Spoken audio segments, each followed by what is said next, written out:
Before connecting your Dell docking station, first check your laptop's port compatibility.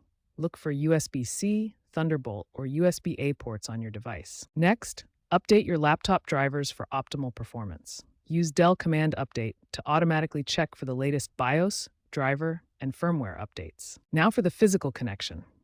First, connect your docking station to power. Then connect the appropriate cable from the dock to your laptop. USB-C or Thunderbolt for newer models, USB-A for older ones. Finally, connect your peripherals to the docking station. This includes monitors, keyboard, mouse, and Ethernet cable. The dock will handle power, data, and video through that single connection to your laptop. Your Dell docking station is now connected and ready to use.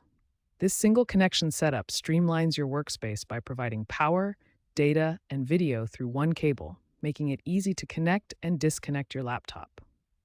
Once your docking station is physically connected, the first step is configuring your displays. Windows Display Settings allows you to manage multiple monitors connected through your dock. Next, configure your audio settings to use the docking station's audio outputs.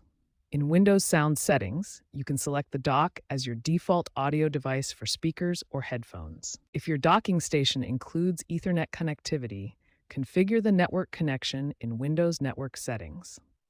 This provides a stable wired internet connection through your dock. If you encounter connection issues, follow these troubleshooting steps.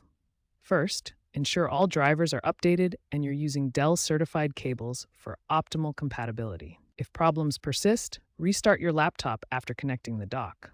This often resolves initial connection issues. You can also check Windows Update for additional drivers. With proper configuration and these troubleshooting steps, your Dell docking station should provide seamless connectivity for displays, audio, and network connections, enhancing your productivity setup.